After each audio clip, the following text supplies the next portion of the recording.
Olá, amigos da TV Rio Branco, está começando mais um Boa Noite Rio Branco aqui no canal 8 do SBT, nesta bela noite de quinta-feira, 14 de setembro de 2017.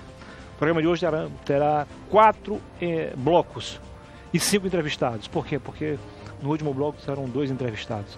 Eu vou começar o programa de hoje conversando com a secretária municipal de promoção da igualdade racial, a professora Elza Lopes. Depois, na abertura, né? Depois, no primeiro bloco, eu converso com Márcio Bittar, ex-deputado federal, que está de volta ao PMDB 18 anos depois. Ele elegeu-se deputado estadual em 94, se reelegeu deputado federal em 98, 99, ele saiu do PMDB, foi para o PPS, passou uma temporada de quase 10 anos lá, e depois se elegeu deputado federal em 2010 pelo PSDB. 18 anos depois, ele está de volta ao PMDB numa festa que acontece amanhã, às 7 da noite, lá no auditório da Livraria Painha, aqui no centro de Rio Branco, precisamente na rua Floriano Peixoto. Todo mundo convidado.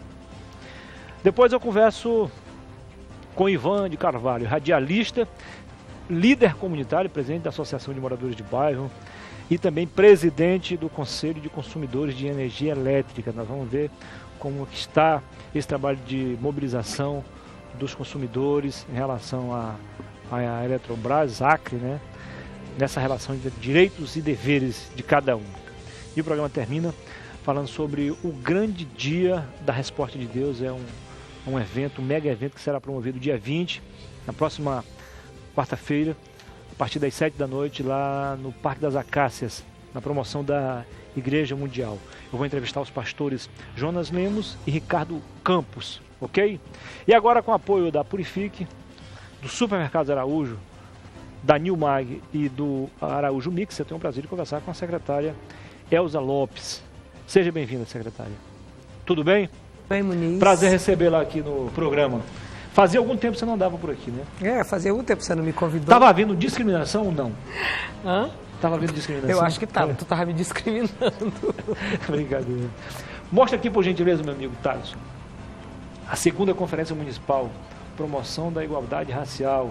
E o tema, Rio Branco na década afrodescendente, reconhecimento, justiça, desenvolvimento e igualdade de direitos. Não é muita coisa junta, não, secretária? Ainda é pouco. É pouco. Dias 22 e 23 de setembro, próximo final de semana, né? Isso. Geralmente vocês fazem no final de semana para ninguém ter um presente e dizer assim, não tive tempo. Porque a sociedade civil ela tem mais dificuldade, né, de participar, então, porque trabalha, né? Então a gente faz... Mas você não é o FAC, mas não é no teatro universitário, não, aquele menor. Não é no tradicional, no antigo. anfiteatro, isso. Que está arrumadinho também. Tá arrumadinho. Né? Aliás, um reconhecimento aqui, não estou jogando confete, não gosto disso. O professor Minoro está dando um show de bola. Hein? Nossa universidade hoje é outra, né? Tem uma... Por ter sido dirigente partidário, ele foi presidente do PT, eu achava que ele ia transformar aquilo ali num... Né? Não, ao contrário, ele usou toda a sua influência partidária em benefício da instituição. E aí, lá, ele trata a coisa com muita seriedade, não mistura uma coisa com a outra. Que bom, né? Que bom. Com todo respeito aos demais reitores... porque a universidade tem que ser super partidária. Mas assim, porque tem que ser de todos claro, e todas. Com todo respeito aos demais reitores, ele está dando um show de bola em todos os sentidos, né? Questão ética, moral, né? Certo. Eu sempre achei que... Quando eu fiz o curso de jornalismo na rede privada porque não tinha coragem de encarar o calor ali na UFAC. Esse problema não mais existe. Todas as salas climatizadas. Ele provou que é possível, tá aí. Todas as salas climatizadas. Que bom, né? Que bom. Que bom. Que pena que na minha época eu não tive isso, né? Mas que eu... bom que as novas gerações têm. É verdade. Legal. Secretária, como é que vai ser? Primeiro de tudo, vamos fazer um retrospecto da primeira edição. Como é que foi? Correspondeu à expectativa? Então, boa noite a todos e a todas os ouvintes da TV Rio Branco. A primeira conferência ela aconteceu em 2013, quando a secretaria foi criada, e a primeira conferência, na época a secretária era a nossa colega doutora Lúcia Ribeiro, e foi uma conferência que ela deu o norte para a construção do plano municipal. Ela definiu os 10 eixos que iriam nortear a política municipal de promoção da igualdade racial no município de Rio Branco. E foi a partir dessa conferência que agora foi aprovado na Câmara de Vereadores um projeto de lei que institui a política municipal de promoção da igualdade racial. prefeito Marcos Alexandre está de parabéns por essa iniciativa. O Rodrigo Fornec, o vereador Rodrigo, foi o relator desse projeto, foi aprovado por unanimidade. Teve uma pequena ressalva lá, mas que foi muito bom para a população afrodescendente. Então, essa primeira conferência que aconteceu em 2013, ela deu esse norte para o fortalecimento da CEADP, que surgia naquele momento como uma nova secretaria para dar voz à população negra e indígena em Rio Branco, mas o foco maior à população negra.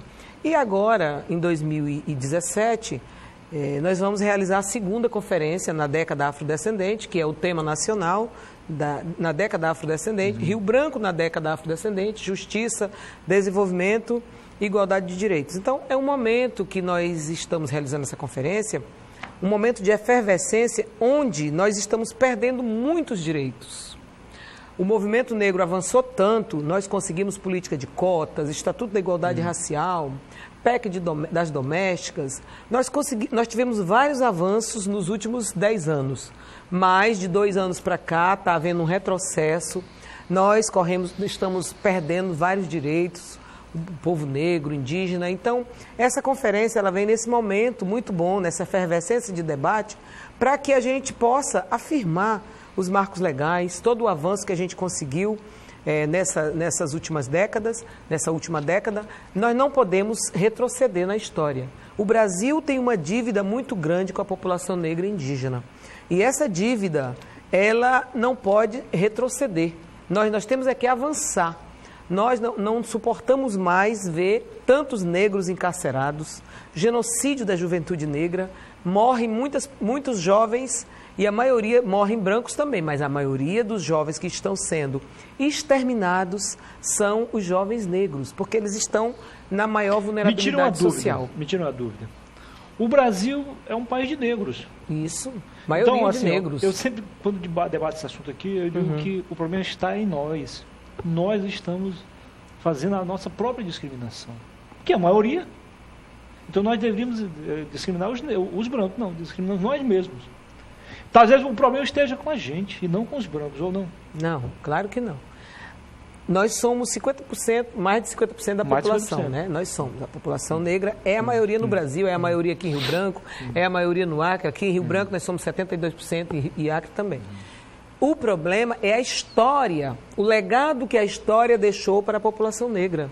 A população negra, historicamente, ela foi relegada, ela foi deixada de lado a partir da lei da abolição. Se até a abolição os negros sofriam, após a abolição passaram a sofrer mais. Muito mais, porque eles foram jogados na rua. E os brancos não aceitaram muito essa história. Foi criada as leis, né? A própria Constituição, se não me engano, de 1823, proibia o negro de estudar. Então, isso foi proibido. O negro não podia frequentar a escola. Então, se você não... estamos com 127 anos da Lei Áurea, né? De abolição. 127 anos, salvo engano. Esses 127 anos, a gente ainda não deu conta de corrigir os erros cometidos na história contra a população negra. Então, a população negra é a maioria que está na periferia, é quem menos entra na universidade. Quando entra, não consegue entrar naqueles cursos ditos que conseguem um bom emprego, né? Os cursos ditos de elite, como medicina, direito, engenharia. Esses cursos ainda são cursos ainda muito elitizados. Por isso, Muniz, que foi importante a lei de cotas. A lei de cotas ela foi importante porque ela consegue colocar mais negros dentro das universidades, para que esses negros possam fazer uma ruptura com esse legado que foi deixado. Você falou da quantos história. anos aí de abolição? 127. Não, já avançamos. Você esqueceu já, 2 anos. sim. 127, 129. 128. 128, quando completar esse ano. Então, completou no 13 de maio, né? 13 de maio, Verdade, 128 anos. Então, é pouco tempo ainda, né? É pouco tempo que a gente tem, assim como é pouco tempo também da dita civilização em relação aos países que têm muito mais tempo, que dominam o mundo, como são nem a escravidão de fato foi definitivamente abolida. De vez em quando você vê fazendeiro fazendo trabalho escravos.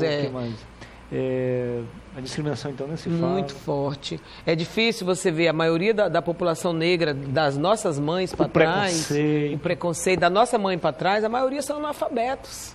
como é que essas pessoas vão estudar e dar uma boa escola para os seus filhos? O que preocupa mais vocês hoje no momento? É o preconceito ou a discriminação?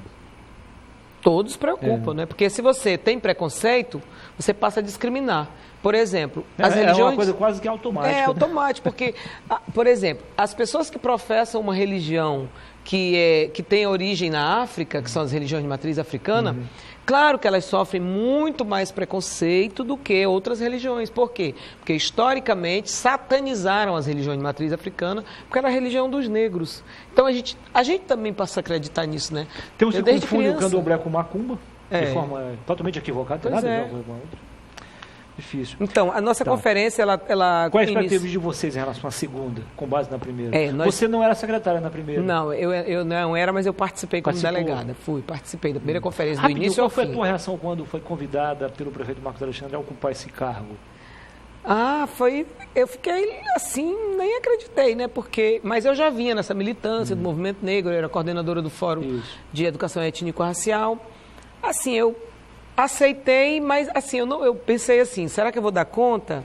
Mas eu já entendia mais ou menos, porque eu já acompanhava o trabalho que a Lúcia vinha fazendo, eu conhecia todos os projetos da secretaria. Tá onde?